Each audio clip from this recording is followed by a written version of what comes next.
Hi there, just a few thoughts for the 12th of November, reading from Proverbs chapter 12, reading through Proverbs, wisdom for life. I think reading through Proverbs 12 sets up a whole list of opposites. What does wise living look like and what does foolish living look like? So you've got good versus wicked. You've got honourable versus dishonourable in relation to marriage and family relationships. You've got justice versus deceit, praised for prudence versus despised for a warped mind, sinful talk versus innocence, telling the truth versus telling lies, honest versus false witness, the words of the reckless versus the tongue of the wise, sword versus healing, deceit and evil versus peace and joy, harmless versus troublesome, choosing your friends carefully versus being easily led astray. A whole string of either ors. Which path do you choose? Which one are you heading down? Do you remember yesterday I was in Ashton Park and surrounded by trees? There's a verse in here, verse 3. No one can be established through wickedness, but the righteous cannot be uprooted. The righteous cannot be uprooted. Like a tree, established and rooted. And that reminded me of Paul's words, his prayer in Ephesians chapter 3, that us, the disciples, the faithful, being rooted and established in love, might have power together with all the saints to comprehend the length and width and height and depth of the love of Christ, and to know this love that surpasses knowledge, that you may be filled with all the fullness of God, rooted and established in God's love.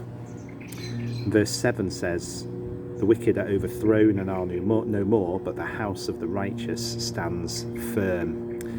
There's another house that stands firm. It's the house built on the rock at the end of Jesus' Sermon on the Mount in Matthew's Gospel. Jesus says, those who hear these words of mine and put them into practice, obey them, follow them, that's walking the way of wisdom, isn't it?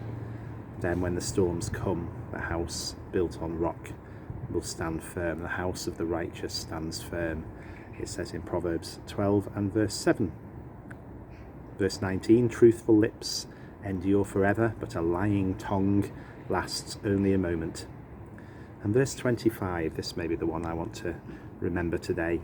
Anxiety weighs down the heart, but a kind word cheers it up. Verse 25, maybe you remember yesterday, kindness was one of the qualities of wisdom. What does wisdom look like? It looks like dealing kindly with people. Anxiety weighs down the heart, but a kind word cheers it up. I wonder what kind words we might be able to use today to cheer up the anxious. And the final verse, in the way of righteousness, this path of justice, life, generosity, kindness, honesty, integrity, wisdom, in the way of righteousness there is life, like Jesus saying, life in all its fullness.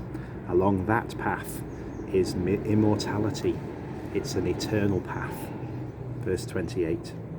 So great promise in chapter 12 for those who choose the way of wisdom, the path of life, and choose between the either or, the one versus the other. God, help us to choose the right path today, to choose kind words, to cheer the anxious, to use truthful lips, that we might endure forever. Have a great day, and more tomorrow with Proverbs 13. We're working our way through the book of Proverbs, 31 chapters throughout the month of November. Wisdom for life. Hope you have a great day. God bless you.